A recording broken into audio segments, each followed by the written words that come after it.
Welcome. It is Verdict with Senator Ted Cruz, Ben Ferguson with you. And Senator, we've got a couple big topics to talk about today, including, I think it's fair to say the Democratic Party now has just decided, screw it, we're just going to totally embrace Marxism, socialism, communism.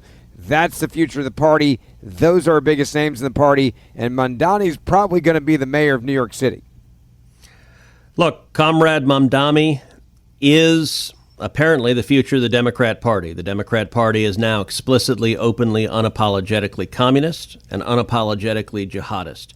This guy is so extreme, and yet the Democrats in New York don't seem to care.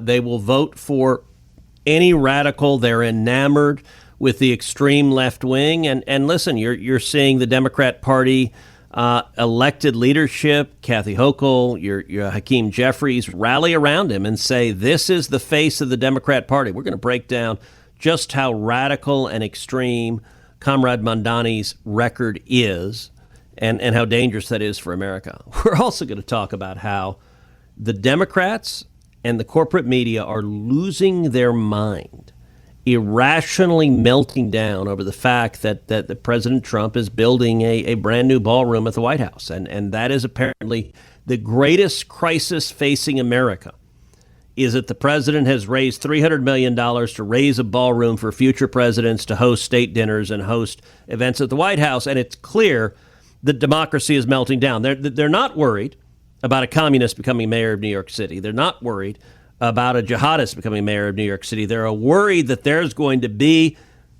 bless my heart, a ballroom at the White House. Yeah, it is really incredible. But before we do that, I want to tell you about our good friends over at Byrna. For me, being able to protect my family is my number one priority. And you've heard me talk to my good friend Josh from Byrna about real stories of people just like you and me that have used their Byrna launcher to protect themselves and their families. Now, Byrna is a handheld pistol that fires both kinetic rounds and chemical irritants to separate you from an attacker. You can see the videos of how this works at Byrna.com, and I'll tell you more about that in a moment. But Josh is back with me today to tell a story of how a Byrna launcher could help avoid a tragedy. This was actually a story that happened in my hometown of Houston.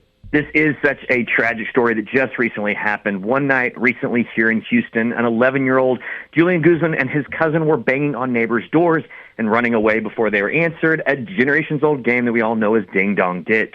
Well, when they came to the residence of Gonzalo Leon Jr., Gonzalo would later state that the two banged on his door multiple times, and believing they were there to try to break into his home, Gonzalo exited the house and fired at Julian with a handgun, ultimately killing him. Now, while in Texas, like many states, we have strong stand-your-ground and castle doctrine laws, but homeowners still may only use deadly force when it's immediately necessary to prevent assault, robbery, or other crimes after someone unlawfully enters their property. And I think everyone can agree that no matter where you live, and in this case, that did not meet those requirements. And unfortunately, the homeowner in this case has now been arrested for murder with a bond set at $1 million, and prosecutors have stated that they will be seeking the death penalty. If a homeowner thinks someone may be breaking in, what should their priorities be, and how should Byrna fit into that plan is a really important question everyone should be asking. No matter where you live, your plan should be to escape, to get to a safe location. And many times that doesn't mean engaging the intruders directly. Byrna is great for using either chemical rounds or the kinetic rounds to buy you and your family time to get out and get to safety, which should be your main priority. If you want to know more about exactly what Byrna can do to help you protect your family, see the videos and see how it works. Go to Byrna, BYRNA.com. There's a reason why I bought it for all of my family members and why I have it in every one of my cars. Byrna, BYRNA.com. Again, that's Byrna.com. So, Senator, this is a really interesting moment, and I really do think it's important for us to just kind of take a step back, look at the Democratic Party. I was doing Shannon Bream's show, Fox News Sunday, and the first topic we talked about was Mamdani winning. We talked about the race in New Jersey and a couple others, but everyone was focused on Mamdani. And I made the argument that this is now just the Democratic Party embracing what they are. Marxists, socialists, communists, they're fully embracing it. He is the face of the Democratic Party. I actually think this is a gift that's going to give to conservatives and Republican candidates in the midterms like we've never seen before. And if this is the type of leader they want, AOC 2.0, but even more extreme than AOC. That's hard to say. It's shocking. But, I mean, we went from Bernie Sanders to AOC to Mamdani, and the Democratic Party has decided not to police this at all. So, Ben, I got to say, I came up with a mnemonic today. So pronounce the guy's name who's about to be mayor of New York. Mamdani. Nope. So I got it wrong. Mamdani. I sent around a tweet. I'm fine with any of them. I sent around a tweet, and I realized I misspelled his name. And look, it's not a name you and I are terribly used to.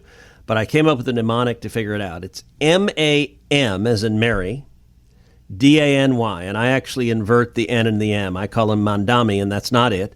And the way I figured out the mnemonic was, ma'am, it's Danny. Because it's Mamdani, which is really hard. Like, you keep saying Mamdani, but it's not M-A-N, it's M-A-M. And I'm just, look, but the only way to say Mamdani is if you precede it with Comrade. Because when I'm addressing communists, I call them comrades, because that is who he is. And by the way, if you think that, by the way, let's be clear, Ben, you will think of my mnemonic.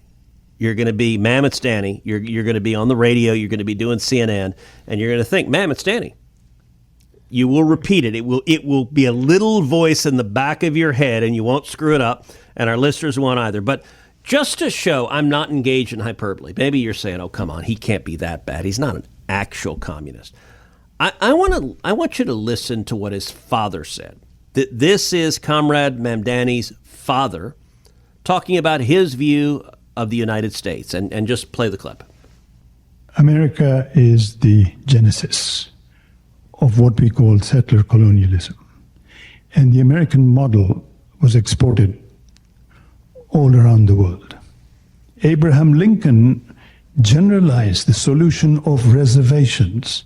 They herded American Indians into separate territories. For the Nazis, this was the inspiration. Hitler realized two things. One, that genocide was doable. It is possible to do genocide. That's what Hitler realized.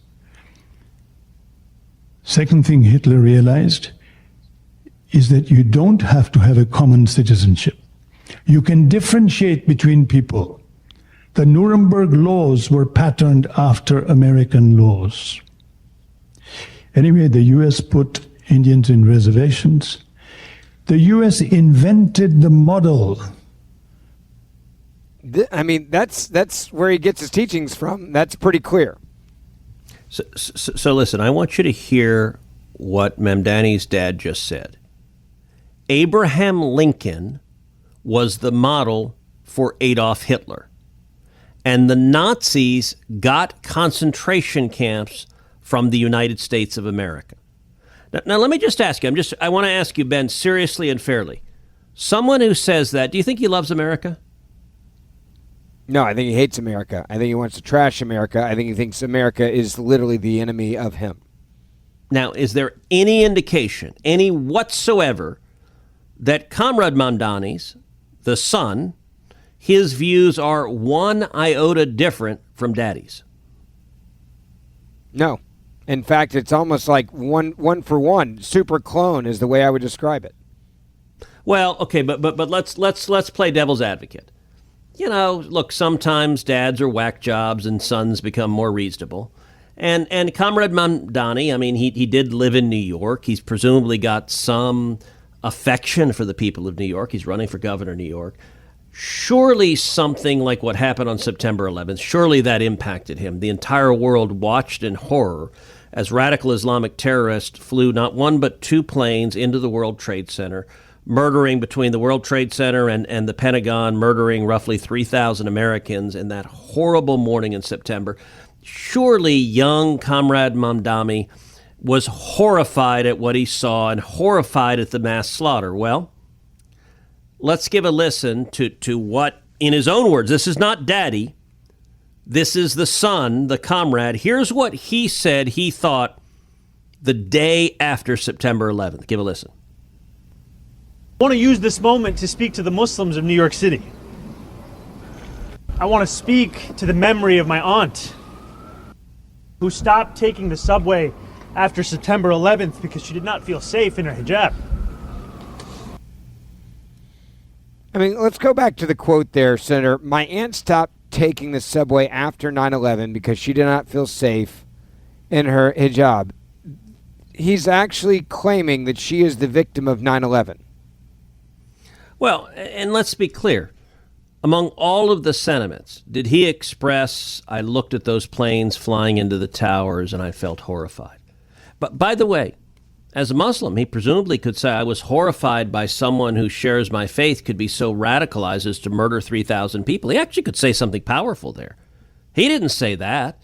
He didn't say, I mourned for the people at the top of that tower as flames roared around them who faced a choice between burning alive and jumping to their death. And you and I both watched those mornings in a horror as people leapt from 100 stories high and fell to their death because the alternative was to burn alive. Like, it was a moment America was under attack, and yet somehow Comrade Mamdani, that is, I can't pronounce his name either, even with my mnemonic, I'm getting it wrong, but somehow he doesn't express that sentiment. He's like, the horror is the next day my aunt couldn't wear her hijab.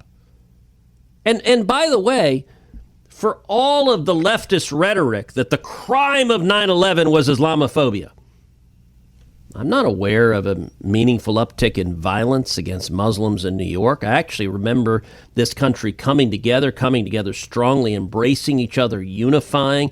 I remember President George W. Bush, in I think the finest moment of his presidency, standing on the rubble in New York City holding a bullhorn. And when someone from the crowd with firefighters all around called out, "We can't hear you," he said, "I can hear you, and soon the world will hear you. The people that knocked down these towers will hear you." That was a moment where if you had the tiniest bit of love for America, you don't have to be the most patriotic soul. You just have to give a tiny little crap about the United States of America. You felt a surge of, yes, we will stand strong against the vicious murderers who attacked us. And yet, Comrade Mamdani expresses none of that. Apparently 9/11 was all about, look, he was clear, I'm talking to the Muslims. By the way, if you're Jewish, and I got to say it is astonishing, some significant percentage of Jewish voters in New York are voting for Comrade Mamdani. I don't get that. It's like if you go to a farm and go to the lambs and the sheep and say, hey, we would like to have an election to select the butcher. Like he views them, I believe, as the enemy. And yet you have voters. And by the way, there are wealthy socialites on the Upper East Side who are voting for him and are perfectly oblivious. You know, when Comrade Mamdani abolishes the police and a crackhead kicks in their front door, suddenly they're let me ask you, Ben, seriously. You spent more time in New York than I have. I mean, you were a CNN contributor for umpteen years. Help me try to get in the mind. Let's assume you're a multimillionaire Upper East Side socialite. Try to explain the thinking of saying, I want to vote for a communist jihadist. Yeah, it's very interesting because I think there's two things here as we really break this down. One, I think that to be a socialite in New York, it is now a mandate that you're a liberal Democrat. You will not rise in the New York ranks or the Hamptons if you're a hardcore conservative. I think that's part of it. Is just the and by the way, to be clear, the alternative here, whatever it's going, right? Yeah, but to be clear, the alternative here, we're talking Andrew friggin' Cuomo. We're not talking go right wing. We're not talking Donald Trump. We're not talking Ted Cruz. We're talking Andrew friggin' Cuomo, a left wing Democrat, corrupt, woman grabbing. Like I'm not a big Cuomo fan. But it's not like if you're a New York voter, you have to suddenly pull the lever for Jesse Helms. And yet, given the choice, between a solidly left-wing Democrat and a full-on communist, and I believe America-hating jihadist, it sure looks like, I hope these polls are wrong, and maybe a burst of sanity will pull us back, but it sure looks like a ton of New Yorkers are going to say, nope, I don't want partial lefty. I want full-on nutcase. I want full-blown commie. Yeah, well, and the other thing that's interesting is I was in New York I think it was last week. I'm up there almost every other week now, and I talked to a lot of the people there that live there, and I'm like, explain this to me. They feel like they lost so many sane voters because of the COVID lockdowns. They're all in Florida. This is now just, they all went to Florida. They all moved out. The sane voters just left. The crazies stayed under, tyrants like Cuomo, who locked them down and took their lives away from them for 2 years, and wouldn't allow them to even leave their houses or go out or do anything. I mean, it was a ghost town. We all know New York was a ghost town for a very long time because of the lockdowns there. And so you lost a large group of voters that were sane. I'm not saying conservative. I'm just saying they weren't socialist, communist type voters, and this is now what you're left with. And so I now look at this, I'm like, all right, Mamdani wins. I think it's pretty clear he's going to be the mayor of New York. Don't concede that. I'm actually not willing to concede that. I'm going to hold out hope until the last vote is counted. It sure looks like that from the polling, but I'm not willing to concede that. And by the way, you might think, look, one of the things we try to do on Verdict is we try to be real. So we try not to engage in just partisan rhetoric and hyperbole. Like when I call him a communist jihadist, I call him a communist because he's called for, among other things, seizing the means of production, which is the very essence of the economic core of communism. I call him a jihadist. Okay, let me read you from his tweet on October 17th. Quote, today at Masjid al-Taqwa, I had the pleasure of meeting with Imam Siraj Wahaj, one of the nation's foremost Muslim leaders and a pillar of the Bed-Stuy community for nearly a half century. I was also joined by CM Dr. Yusuf Salam of Harlem, a beautiful Jummah.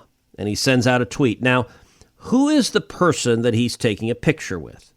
Well, this particular imam is, in fact, an unindicted co-conspirator in the 1993 World Trade Center bombing that killed 6 people. He also preached that homosexuality is a disease. And by the way, there are a bunch of left-wing gay and lesbian people in New York who are voting for this guy. And he also called for an unarmed, quote, army of 10,000 men to wage a gun-free jihad through New York City. That's what the imam called for. That's who Comrade Mamdani poses for a picture with and tweets out 3 weeks before the election. He's not hiding it.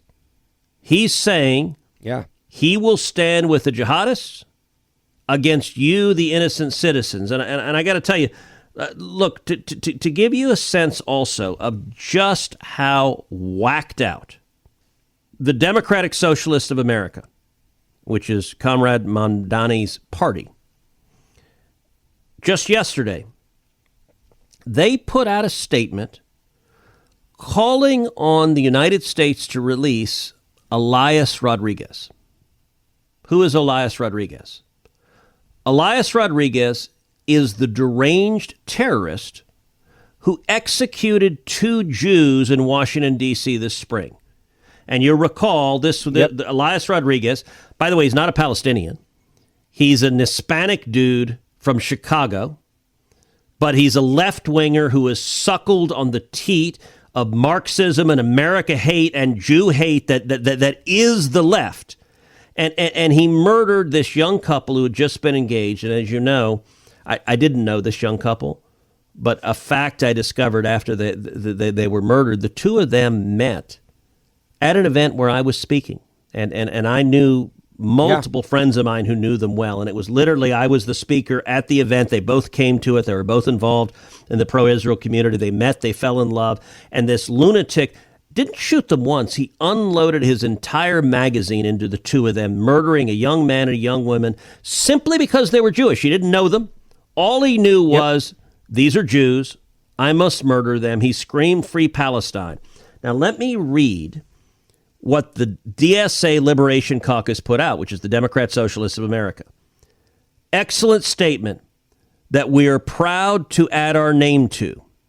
Free Elias Rodriguez and all political prisoners. So understand, Comrade Mamdani's political party is telling the world that a terrorist who murders in cold blood two Jews because they're Jews should not be charged, should not be prosecuted, should be let to go free, presumably because killing Jews in the interest of their radical leftist ideology is deserving of no punishment. They're not saying let him serve a month in jail. They're not saying let him serve a week in jail. They're saying let him go today with no consequences whatsoever for the cold-blooded murder of two innocent people.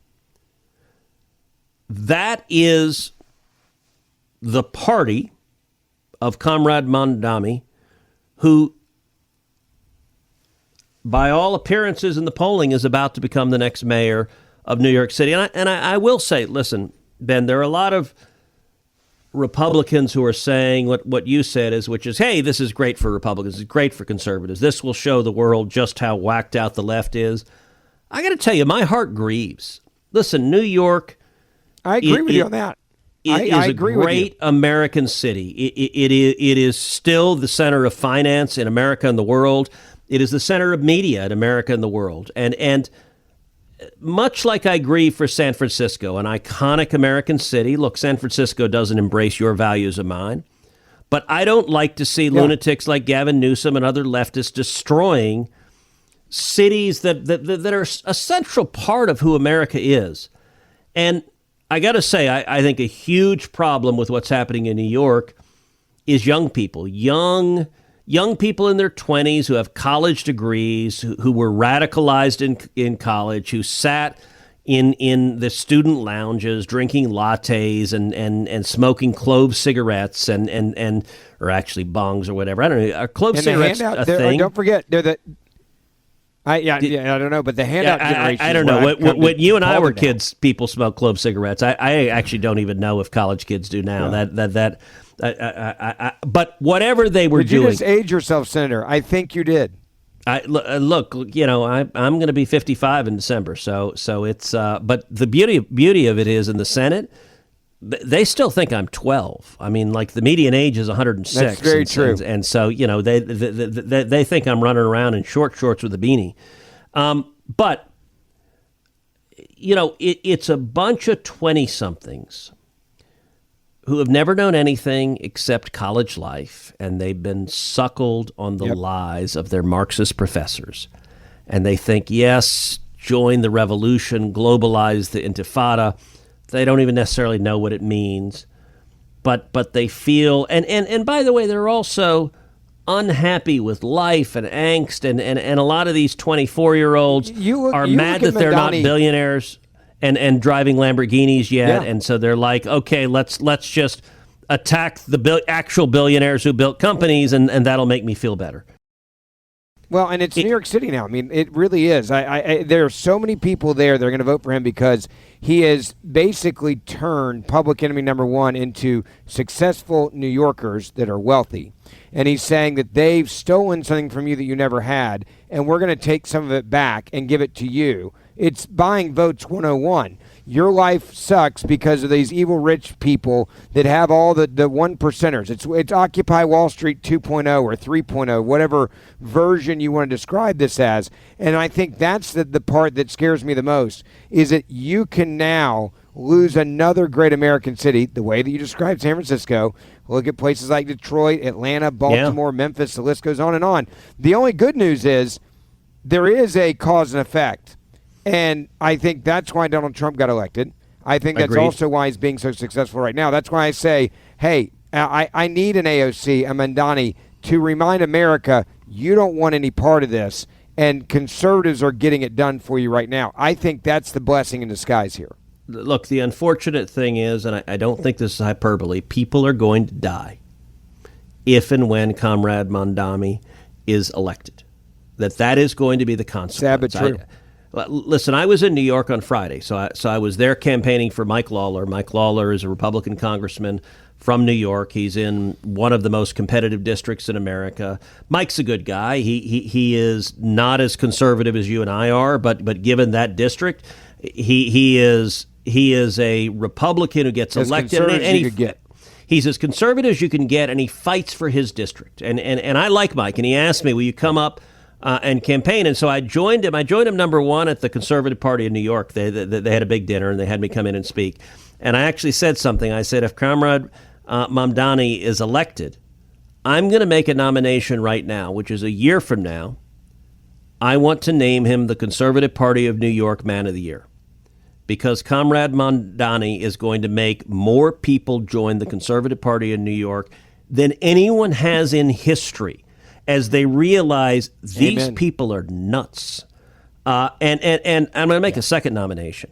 If he is elected, I'm going to make this nomination now. And remember this date. Write this down. Diaz, our producer, write this date down. A year from now, bring it up. And on this podcast, I am going to nominate right now Comrade Mamdani as the Texas Realtor of the Year. Because not only is he going to drive New Yorkers to join the Republican Party and the Conservative Party, but he is going to result, he is going to rent more U-Hauls than the very best Willie Loman salesman that has ever been in U-Haul, of people moving from New York and coming to Texas and coming to Florida. And anyone with any sense is going to get out of there. He's Gavin Newsom. He is Gavin Newsom. And by the way, okay, did you hear Gavin Newsom on the podcast discussing his rough, hard scrabble life, eating Wonder Bread, growing up in the hood? Because, you know, Gavin was an oppressed youth. Did you see that? It was almost as oppressed as he was during the COVID lockdowns when he was the only one allowed to have dinner with his friends without masks on, you know?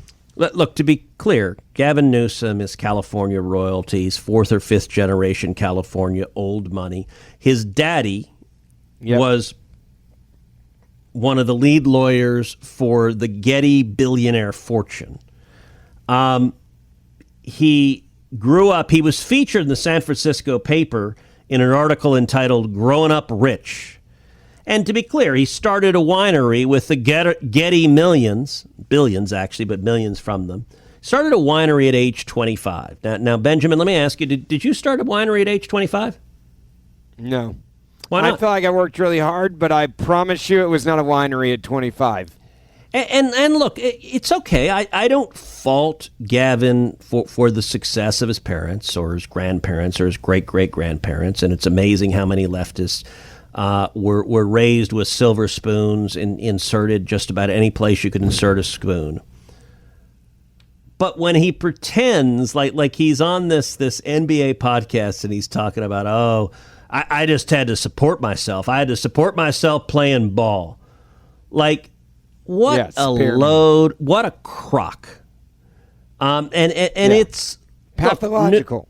Look, Newsom is running a different scam than Mamdani is, but it's the same scam. It is marketing Marxism, socialism, confiscatory government power, and trying to make it. I will say this. I'm going to compliment right now both Comrade Mamdani and Gavin Newsom. They got great smiles. I mean, to be honest, every dentist in America must be like, look at those pearly whites. They can smile like it. And you know, I got to say, and I'll say this as a Cuban American whose family, you know, fled Cuba, it really feels better if you're a dissident being lined up from the firing squad if you know that the communists ordering your death are smiling. Like it really makes it less painful as you're sent to the gulag to know it's a good-looking tyrant who is sending me to the gulag. But sadly, that's where we are. And can I ask you one more question on this topic? Sure. Is there a single sane Democrat who is calling out Comrade Mamdani or Gavin Newsom on these issues? No, because they created these crazies and they allowed them to fester in their party, and they literally didn't police their party. So this is the Democratic Party now, and their leaders are not Democrats. They are commies, they are socialists, they are Marxists. Just look around the country. This is who they are. Yeah, look, the elected members of the Democrat Party, particularly on the national scene, they're scared. They're scared of the mob.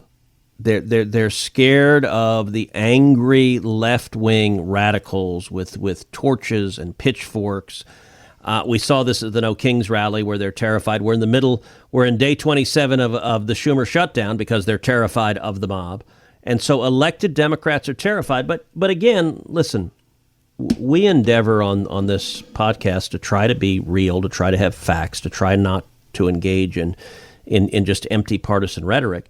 So maybe you might say, all right, Cruz, Ferguson, that they're not the most impartial, unbiased observers.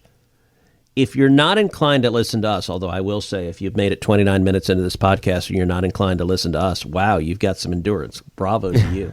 But indulge the setup nonetheless. If you're not inclined to listen to us, perhaps you would be inclined to listen to Bill Maher. Bill Maher is a liberal. He is a Democrat. He's been a liberal and a Democrat his whole life. Listen to what Bill Maher had to say, the warning to Democrats he had to say about Comrade Mamdani. The Democrats, let's face it, they're kind of split now. There's the far left version that did not do too well in recent elections, and then people like the governor who say, we got to come back to the middle, common sense. And whenever this discussion comes up, this is what you hear a lot. We need a sister soldier moment, a time when some issue where the Democrat says, look, I'm not with the far left, and this is how you know you can trust me that I'm not. Mm-hmm. I think I have the issue. Okay. And it's the mayor's race in New York. Mm-hmm. I think he seems like a sweet guy, Mamdani. But I would just like to say, because the election is in a couple of weeks, this is not just New York that's on the ballot.